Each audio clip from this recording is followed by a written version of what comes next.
pray that the government of Uganda continues with such initiatives. Most of the youth will become so productive.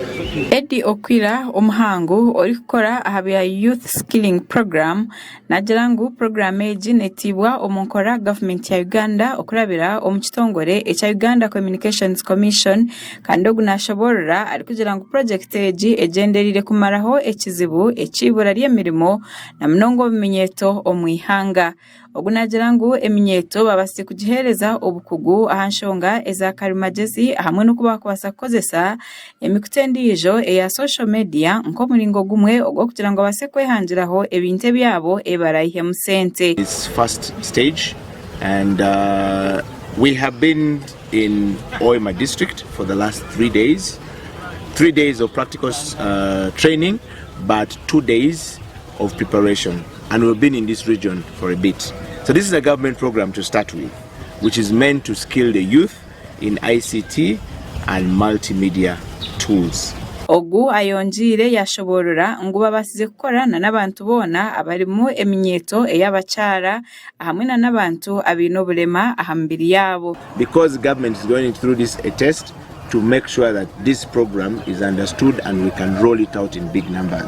So the quota for Omuri was 100, broken down in 25% girls, 25% people with disabilities, 25% the constituent that is affected. Bamwe Eminyeeto egambireho na Sky TV nibagirangu obwahati batwire batine bukugu oburi kwemarira oburi kwasa kubaretera okuhindura ahamitwarize na nemico yabo. Training. Actually, after the training, I'm expecting more youth to make their own businesses. Coming here, I didn't know anything, but I've learned that I can use my phone to come out with very many things. To soma itu Eminyeeto niba to skillinga kolesa multimedia tools and ICT, but we geseze kora graphics and designing posters, kwata video. Uriyo munyishenjero owa Kigorobya County David Karubanga yashaba government okugirangu ehereze Eminyeeto eji ebintu byo kubasa kutandika kukozesa kugirangu ahabo kushanga ngo ni babatine sente ezo kwegurira ebintu byabo nkaza mashini ezo gukora emirimo etari emwe nemwe.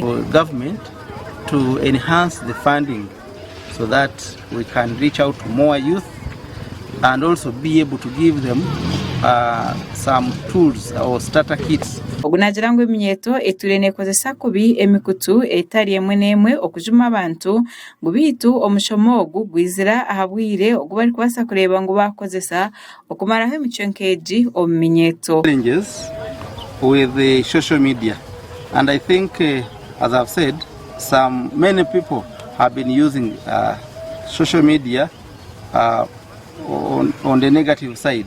But with this kind of training, House of Talent is implementing through UCC, I don't think the youth will even have time to waste. Amakuru agagasha kwa Gada Saba ahabwa Sky TV Omuri Kikuube.